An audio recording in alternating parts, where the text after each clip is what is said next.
Swastiastu. Kembali lagi di channel Santi Dharma Chandra. Kali ini Santi syuting di Griya Gana Mandala, Denpasar. Sebelumnya Om Swastiastu Ide. Sebelumnya terima kasih sudah diberi kesempatan untuk diskusi di sini, belajar agama Hindu di Griya Ide. Baiklah, ini karena baru pertama kali di sini, boleh kenalan dulu agar pemirsa Santi Dharma Chandra bisa lebih dekat mengenal Ide. Nggih. Om Swastiastu. Swastiastu. Jadi Ide tinggalnya di Griya Gana Mandala. Itu diletak lokasinya di Jalan Wonokubu atau Banjar Wonokubu, Padang Samyan, Denpasar Barat. Jadi kurang lebih Ide baru mendikse 2 tahun lalu. Sehingga ya dari segi ilmu Ide sebenarnya belum ada apa-apanya. Jadi mungkin nanti mohon maaf kalau ada kekurangan dari segi ilmu yang tidak sesuai. Mungkin ini apa yang kita sampaikan nanti akan menjadi suatu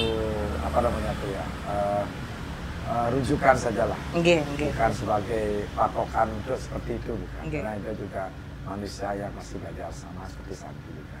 Suksma Ide. Ide, ini kan ada Santi sedikit bertanya. Kemarin itu di DP-nya Ide ada melulat sarira. Ya.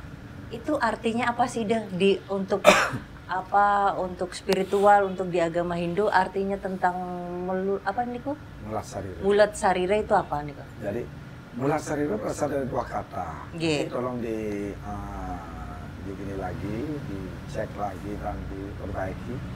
Jadi mulat dan sarira. Mulat itu artinya introspeksi atau kita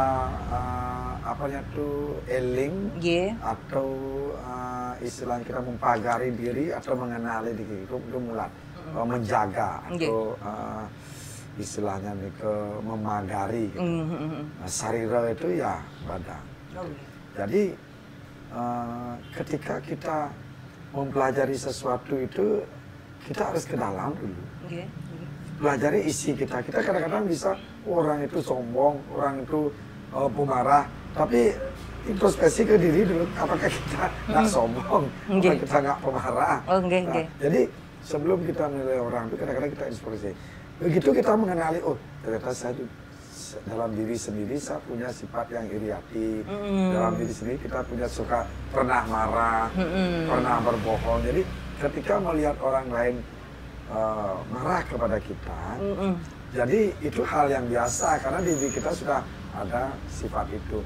Kadang-kadang orang kan kalau tidak mulat sarira itu menganggap orang lain itu wah sombong, wah ini suka pemarah. Jadi kita tidak bisa menerima, kita hanya merasa kita itu paling baik dari orang lain. Oh gitu. Itu maksudnya. Jadi introspeksi diri itu bahasa modernnya ya, introspeksi diri. Jadi apa yang dilakukan orang lain itu kadang-kadang ya kita harus masuk ke dalam dulu. Makanya di ajaran agama Hindu selalu sebenarnya kita itu disuruh masuk ke dalam dulu.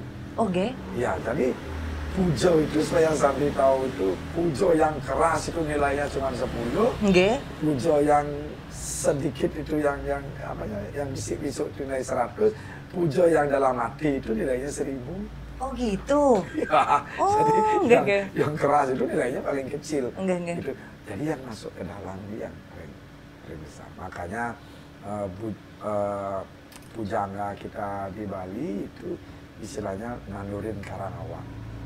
Jadi kalau kita keluar itu nandurin atau membajak sawah, yang maksudnya nandurin karangawang itu adalah diri sendiri ini yang ditanduri.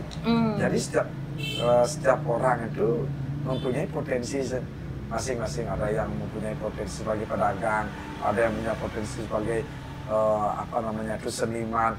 Coba itu digali, digarap, sehingga dia menjadi seniman yang luar biasa. Oh gitu. Ya itu maksudnya. Kalau menjadi dalam diri saya ada jiwa pedagang, kalau digali lagi, ditajamkan dan digarap lagi, akan menjadi pedagang yang sukses, gitu maksudnya. Jadi tandurin karang awak, gitu. Masuk dia ke dalam, introspeksi diri. Gitu. Makanya kalau bisa, kalau ada orang marah sama kita tuh, introspeksi pasti ada sebabnya kenapa dia marah. Oh gitu ya. Cuman kita tidak pernah menyadari gitu loh. Coba orang bisa kita di jalan, tiba-tiba dari belakang orang, apalagi dia teriak-teriak, jangan ikut marahin dia, udah diam dulu, apa yang salah dari kita gitu. Oh gitu nggak? Ya jangan-jangan kita jongkraknya masih apa ya terus kita mungkin masang rating ke kiri tapi kita tetap di tengah-tengah di kanan. Kan itu kita nggak sadar. Begitu ada gitu kita diam dulu, introspeksi dulu. Apa yang salah dari kita sampai orang lain itu merespon begitu. Itu maksudnya Mulat Sariro. Oh gitu. Coba dari 100 orang yang ada di satu desa itu hanya 10% aja Mulat Sariro. Oh gitu. Landoh bumi itu akan tentram bumi karena ketika ada problem itu dia diam sejenak. Itu sama seperti kita punya siklus 1 tahun saka. Jadi titik terakhir itu ada ngerupuk itu. Taur itu yang semua angkat gonggong-gonggong, teriak-teriak dan sebagainya. Itu besoknya itu Sunil diam. Mulat Sariro apa yang terjadi selama tahun sebelumnya di Mulat Sariro. Setelah itu besok baru kehidupan yang baru. Oh gitu. Sehingga titik nol itu, titik kembalinya ke nol itu kita diam dulu, sunya dulu. Gitu. Oh gitu. Ya. Oh itu maknanya itu nggak ya, gitu? Jadi kalau lebih luas lagi, ketika bumi itu disebut dengan sudah begitu besar kalutnya akan ada pralaya gitu loh. Jadi pembumi hangusan gitu bahasanya gitu. Jadi mulat diam dulu semuanya, nanti besok baru kehidupan yang baru. Itu apapun yang kita lakukan ini ngiring umat sedharma itu begitu ada problem terus ada masalah diam dulu, masuk dulu ke dalam. Soalnya kita diputusin pacar nih gitu secara mudah hukum biarnya anak muda diputusin pacar, diam dulu, jangan langsung, kenapa kamu putusin saya gitu. Lagi nggak tahu kesalahannya apa, diam dulu, diam dulu, apa yang terjadi, apa kesalahan saya. Itu maksudnya Mulat Sariro. Itu dalam arti sempit, kalau dalam arti luas ya kita ada apapun kita harus masuk ke dalam untuk pelajari diri sendiri. Itu maksudnya Mulat Sariro. Iya. Karena juga di Hindu juga kita percaya karma nggak Ida, apa yang karma itu di Hindu tuh pasti ada. Pasti ada. Cuma waktunya dah datang, nggak bisa. Gimana itu? Maksudnya waktu gimana itu Ida?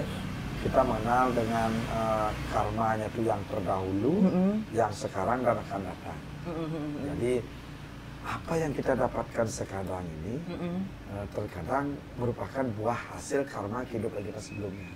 Sebelum kelahiran juga ada karma? Ya, sebelumnya kan ada reinkarnasi begitu. Makanya kadang-kadang orang, kenapa sih dia padahal jahat sama orang-orang, kok dia kaya gitu. Itu kenapa biasanya? Ya karena mungkin dia kehidupan sebelumnya dia berbuat baik. Oh gitu. Berbuat baik menderita, tapi berbuat baik lalu menderita, sehingga dia belum mendapatkan karmanya hari itu. Sehingga di kehidupan berikutnya dia lahir di orang kaya, lahir di keluarga presiden, seperti itu model. Padahal dia jahat itu misalnya, tapi kenapa dia belum bisa menikmati itu. Jadi karma itu tidak akan hilang. Sama seperti seberapa aja lamanya pagi dan siang itu segitu lamanya malamnya. Gitu. Seberapa aja besar kamu berbuat segitu akan pasti itu. Cuman kapan munculnya itu deh yang nggak bisa ditebak. Oh gitu. Itu semuanya rahasia Tuhan ya. Seperti jodoh. Pasti setiap manusia itu memiliki jodoh namanya. Kita aja aksaranya Ang dan A. Jadi untuk alam purusa perdana namanya. Jadi untuk menyatukan. Jadi semua orang lahir ini berdasarkan Ang dan A dualisme ini. Unsur Akaso dan Pertiwi ini. Dia pasti akan ketemu. Cuman kapan? Nah itu nggak bisa. Semoga dipertemukan dengan jodoh yang baik. Nggak. Mau doanya Ida. Ida, terus tanya. Tadi menyangkut untuk karma, nggak? Kan pasti kita tidak ingin untuk berlarut-larut di karma buruk kan. Pasti kita ingin selalu dapat membuahkan hasil dari karma baik. Tapi kan kita tidak bisa melepaskan karma buruk di masa lalu atau sebelum kelahiran kita. Ya. Caranya menghapus karma buruk itu bagaimana, Ida? Di Hindu itu tidak ada istilah menghapus karma. Terus gimana itu, Ida? Apalagi menghapus dosa, mohon maaf, ini belum pernah saya temukan itu menghapus dosa itu. Gitu. Yang ada itu seperti air dalam gelas. Oke. Jadi kalau kita ada dosa itu ada tinta hitam, tetap masuk sehingga air ini menjadi hitam. Yang ada di ajaran Hindu adalah berbuatlah baik, tambah lagi air putih, terus berbuat baik sehingga tinta itu tidak kelihatan. Terus berbuat baik, tinta itu tidak kelihatan. Tapi kalau dicek itu tintanya tetap ada, tapi kapasitasnya sedikit. Jadi dia tetap akan ada dosa itu tetap ada. Tapi kalau kita terus berbuat baik, niscaya dosa itu tidak kelihatan karena minimal ya jumlahnya. Jangankan itu menurut cerita Purana Mahabharata, Yudhistira itu kan Dharma. Makanya dilamakan sang yang Dharma. Yang Dharma itu udah baik sekali. Kenapa dia Yudhistira bisa masuk neraka juga? Walaupun masuk cuman pergelangan kakinya saja. Intinya ya, apalagi kita manusia mata seperti ini, gitu. Yudhistira aja pernah berbuat tidak baik sehingga masuk neraka, apalagi kita. Gitu. Jadi tidak ada istilah menghapus karma buruk. Yang ada tuh kita bayarlah karma kita sesuai. Gitu. Ketika Anda mendapatkan suatu masalah, mendapatkan musibah, Anda sedang membayar karma Anda sebelumnya. Jadi lapang dadalah menerima itu. Gitu. Sama seperti orang minjem uang di bank, orang minjem aja enak, tapi bayarnya nggak enak. Begitu kita minjem uang, bayarnya tuh logo lah ada bayar utang gitu, walaupun nyicil. Jadi karma itu begitu. Bagaimana cara menghapuskan tuh? Ketika kita mendapatkan karma buruk itu, ikhlaslah melaksanakan resikonya itu. Ikhlaslah kita mendapatkan. Anggap kita sedang membayar karma kita sebelum. Kalau kita mengeluh, semakin kita mengeluh, semakin berontak karma, gitu. Ya, semakin karmanya semakin banyak, itu tidak akan terselesaikan. Petugas bank datang minta tagihan cicilan, kita berontak, kita usir dia, ya dia akan datang lagi. Oh gitu. Kan dia logikanya harus selesai itu. Harus kita bayar ya. Walaupun kita bawa parang, ya nanti akan dia datang lagi gitu. Jadi logo bayar saja. Gitu. Jadi selesaikan sampai lunas itu hutang-hutang karma itu. Jadi intinya Ida, kita untuk membayar karma tersebut dan kita harus menerima tersebut dan agar untuk menerima dengan ikhlas loh. Menerima dengan ikhlas, gak hanya menerima aja. Ya. Jadi menerima dengan ikhlas beda. Dan melewati itu. Makanya di Hindu itu ya begitu kita kena musibah itu harus lapang dada. Oh gitu, siap. Sehingga syukuri lah mungkin bahasa kerennya syukuri. Apapun cobaan yang ada itu bagian dari karma. Jadi Santi sharing ya Ida, kan maksudnya hidup Santi juga nggak mungkin lempeng-lempeng aja gitu kan. Ujian itu banyak. Dulu mungkin pas masih masa-masa labil atau kayak nggak terima, ngerasa aduh kok gini banget sih, ngerasa kayak aduh Tuhan kok ngerasa nggak adil gitu-gitu. Awal-awal dulu aku berpikiran seperti itu, kayak nggak terima atau kayak sedih banget sih, kok aku lihatnya kok nggak kayak kehidupan orang-orang gitu kan. Akhirnya Stunggara Santi belajar di agama Hindu tadi untuk introspeksi diri seperti itu kan, bahwa setiap kelahiran itu kan mempunyai karma masing-masing. Oh jadi mungkin ini yang harus Santi terima karena mungkin ada kesalahan mungkin di masa lalu yang harus Santi tembus sekarang. Terus dari masalah itu Santi juga berterima kasih Ida. Kalau nggak ada ujian yang Santi alami sekarang, mungkin Santi nggak akan rajin ibadah, rajin sembahyang, meditasi. Jadi buat pemirsa, kita belajar untuk berterima kasih terhadap masalah ujian, karena itu juga cara Tuhan untuk menegur kita untuk lebih dekat Mungkin seperti itu kali ya Ida. Jadi Santi mengolah ya udah apapun itu Santi terima, Santi tetap semangat untuk apa ya, untuk ibadah, memperbaiki karma, membayar yang seperti ide nasihati itu gitu. Nah, untuk pesan-pesan nih terhadap utamanya untuk kaum milenial, biasanya kan lagi masa-masa hero atau masa-masa pencarian jati diri untuk meminimalisir lah agar masa remaja itu nggak terlalu terlalu hitam atau apa, karena kan banyak kan kayak gitu kan melewati fase-fase itu bagaimana ide untuk nasihatnya ke anak-anak muda? Sebenarnya ini ada fase ini, jadi ada fase baru lahir, ada istilahnya kan brahmacari, gitu. Masa pencari. Jadi tidak mungkin masa-masa muda itu harus bermeditasi, harus apalagi megang kleneng gitu seperti itu. Nggak mungkin. Ya, karena di Hindu itu sudah ada masanya, brahmacari, ada sampai ke tingkat ke biksuka dan sebagainya. Jadi menurut itu untuk kaum muda lakoni saja apa yang ada tugas Anda di dunia ini. Jadi begitu ketika ada masalah, masuklah ke dalam dulu, hanya itu aja. Sehingga bisa menetralisir, sama seperti besi ketemu dengan besi ya pasti akan bertentangan. Dia akan bersuara, dia akan terjadi luka-luka. Tapi ketika besi bertemu dengan yang lebih lembek, itu misalnya tali atau ketemu dengan air, dia akan bisa mengikuti.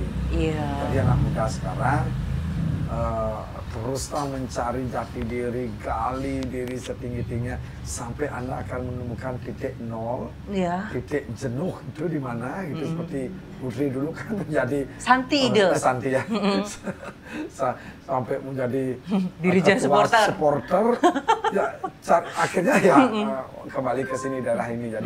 Jadi itu ada proses. Nanti apapun yang Anda lakukan anak muda, lakukan saja, tidak ada yang salah. Iya, benar sekali. Yang suka misalnya seni apa itu, lakukan setinggi-tinggi sehingga menjadi profesional. Mohon maaf, ini ada yang suka misalnya main apa yang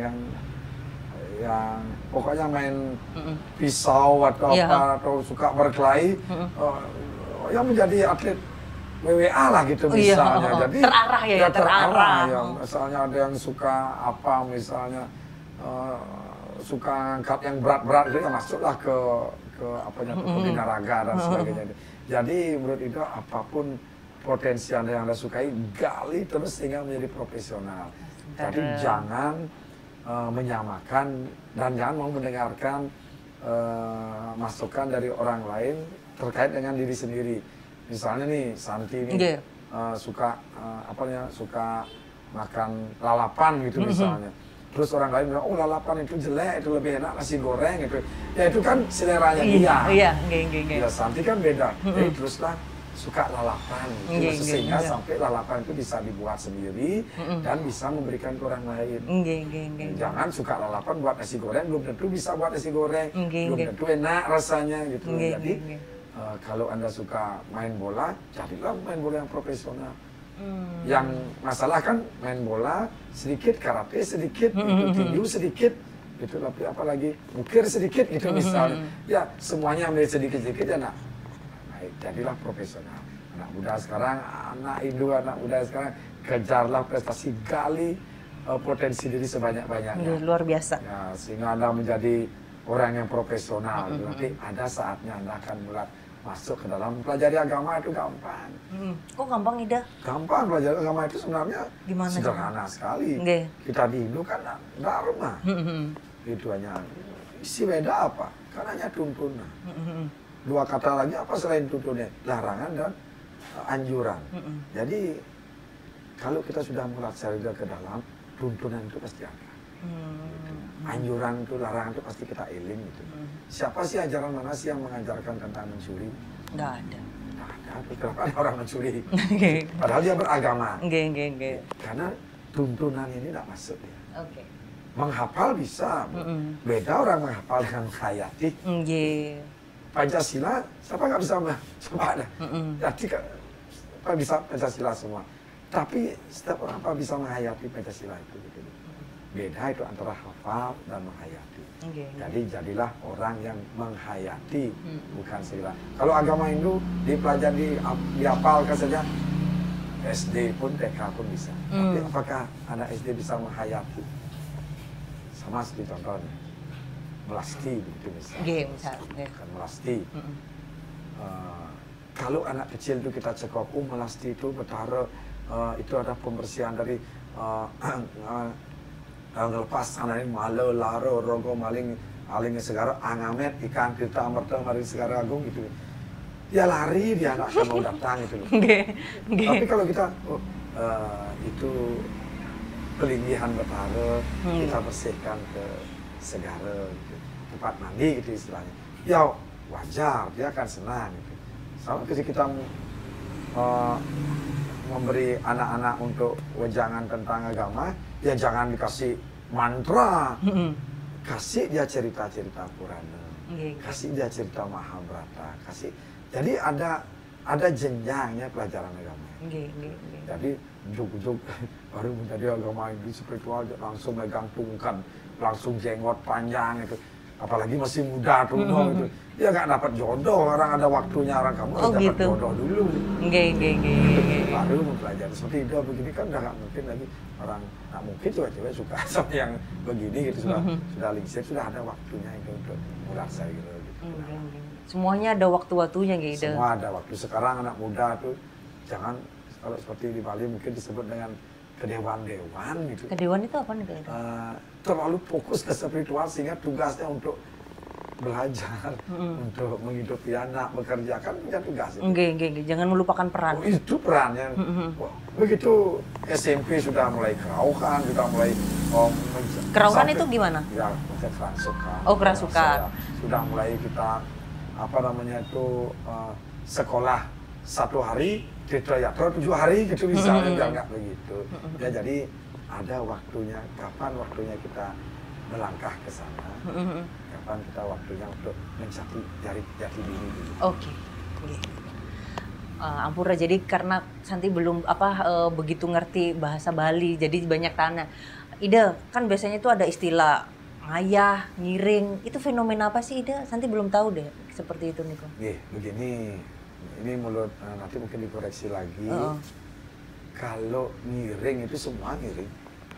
Ngiring artinya apa? Itu artinya kita menjadi ngiring itu mendampingi. Oh, mendampingi. Ya. Soalnya Santi pun lagi ngiring Ida sekarang. Terus misalnya Santi kemana yang ngiring mendampingi. Ya. Terus ngayah gitu ngayah itu misalnya kita menjadi abdi. Oh, ngayah itu artinya abdi. Abdi. Ya, pengabdi. Pelayan. Oh, pelayan. Ya, sehingga disebutkan dia nak pengayah di pura niki gitu, jadinya pengabdi di sana. Oh gitu. Ya, terus yang ngiring di pura niki yang menjadi pendamping. Seperti itu. Nah itu semua bahasa-bahasa untuk arah spiritual. Tapi jangan juga kita terlalu istilahnya tuh merangsuk ke wilayah itu terlalu berlebihan. Apapun berlebihan kurang. Tidak baik. Santi suka makan apa? Suka makan banyak sih Ida kalau di rujak kuah pindang. Oke, rujak kuah pindang ya. Kalau Santi dikasih makan rujak kuah pindang 1 piring, ya cukup lah. Tapi kalau dikasih 1 baskom, nggak mau. Padahal itu suka kan? Iya. Artinya yang berlebihan itu tidak baik. Oh gitu. Jadi kalau spiritual itu bagus, jangan berlebihan. Ada waktunya. Itu aja kalau dari pagi sampai sore meneng tuh kapan kita bisa komunikasi dengan anak? Oh, okay. Kapan kita komunikasi dengan masyarakat? Ada waktunya. Oh, okay. Ada apanya tuh pembagiannya. Okay. Terus ada gini lah istilahnya tuh. Waktu manajemennya gitu kan? Jangan terlalu fokus sampai kita kemana-mana. Mau baju poleng, mau saput poleng dan sebagainya itu. Poleng itu yang hitam putih itu? Hitam putih ya, jadi pakai bunga di kanan, kiri, hijau, 1, 2, 3, 4, 5, di seluruh tubuh, hijau setiap hari, ya itu kan kurang baik juga. Gitu, jadi berlebihan juga.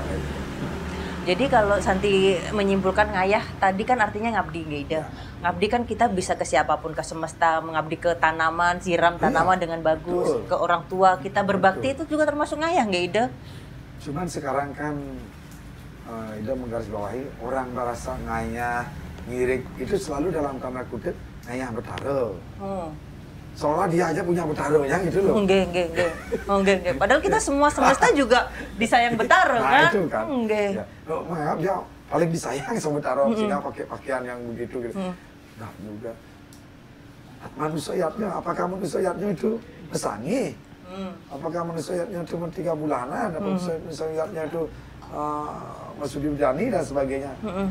Ya, manusianya itu membantu orang juga manusianya, menolong orang manusianya. Ada orang kecelakaan tuh kita bantu manusianya, itu sangat salah kita manusianya besar-besaran tuh begitu kita lihat orang kecelakaan tuh cuek. Oh gitu aja selesai itu tinggalin. Oh nggak bisa itu. Esensi kita sebagai manusia gitu. Jadi Tuhan itu menurut Hindu tidak terfokus di satu orang. Jadi Tuhan itu di mana ada Tuhan itu di dalam. Di dalam? Ya dalam. Namanya apa? Atman.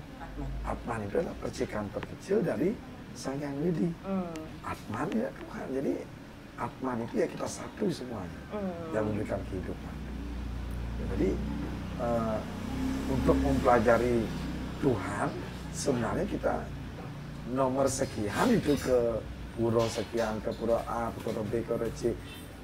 Diri sendiri dulu, Tuhan yang ada diri sendiri dulu dipelajari.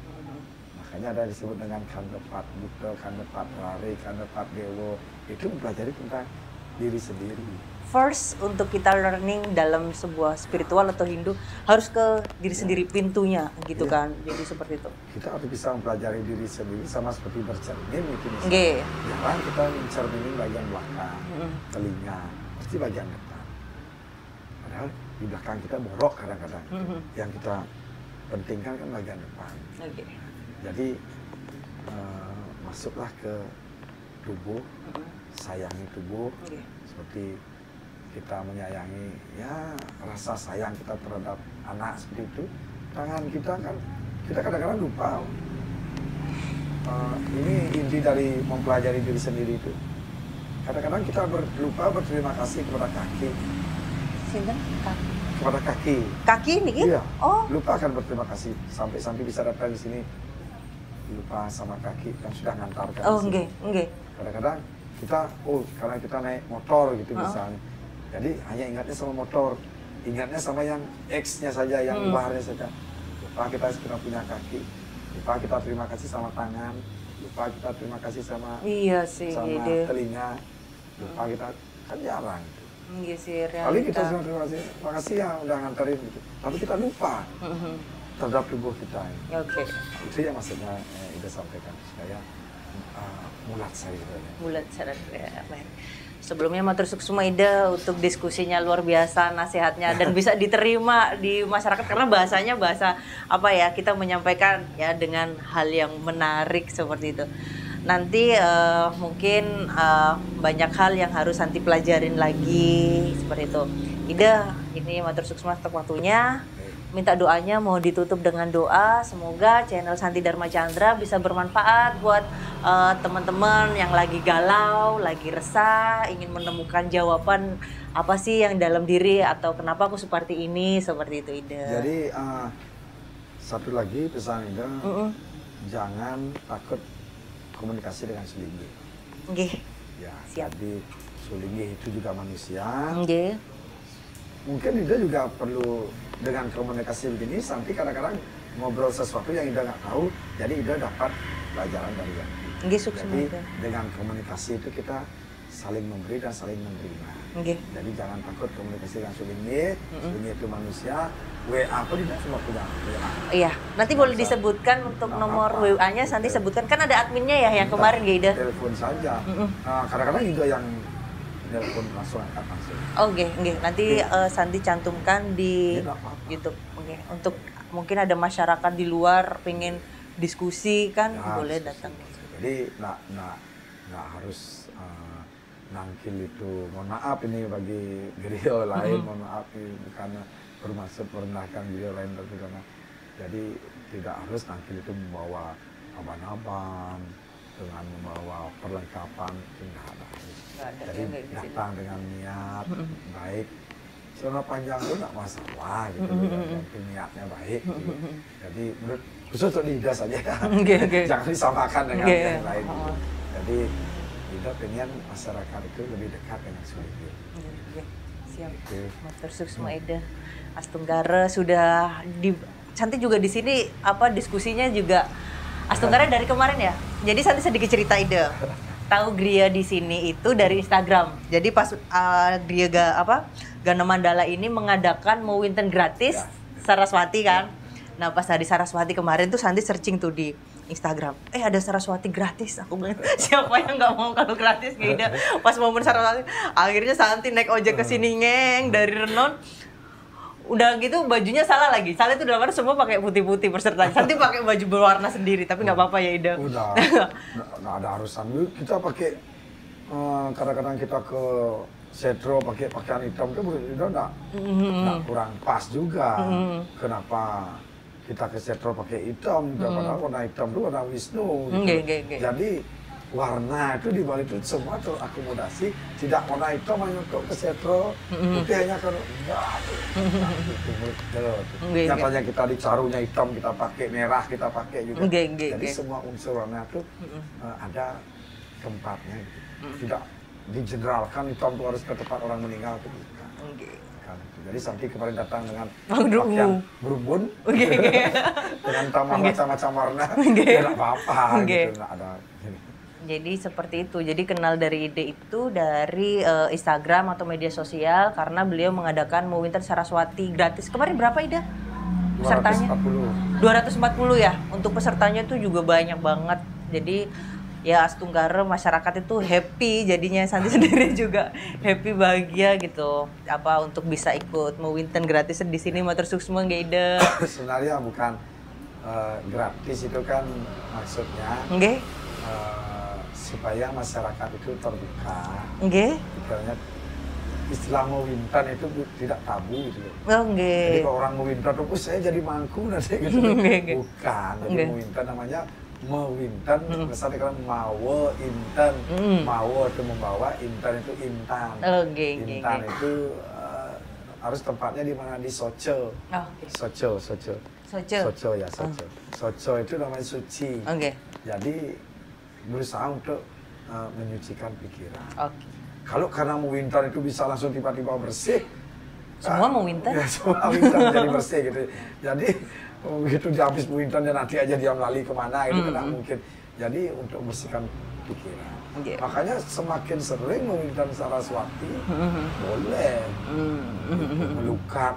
Sering datang-datang karena puja itu dapat membersihkan pikiran. Astunggara, suksma untuk pencerahannya luar biasa ini pertanyaannya. Semoga nanti secara kontinu pelan-pelan. Kalau Santi tanya nggak apa-apa ya Ida, maaf Santinya cerewet. Iya, kalau apa juga orang Ida juga pernah muda. Jadi siap. Tahu persis karakter orang muda itu yang pengen tahu dari hal sedetail mungkin. Sama seperti kalau lingsir-lingsir mungkin siapa Tuhan kita Sang Hyang Widi, kalau anak muda ya nggak mau. Sama itu siapa, apa artinya Sang Hyang Widi ya? Jadi harus detail begitu. Nah itu udah mengalami masa itu sehingga ada yang bertanya seperti itu ya itu layani. Astunggara Ida.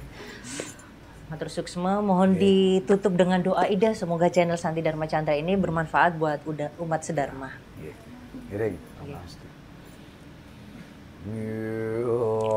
Anugerah manukaram dewa datan nugrakam yarsanam sarwa pujanam namas nugrakam dewa dewi makasidiatnya ngenirbalat makalak disides daya dirgayut nirgram skotita om Sri Ambawantu Sukam Bawantu Purnam Bawantu Om Santi Santi Santi Om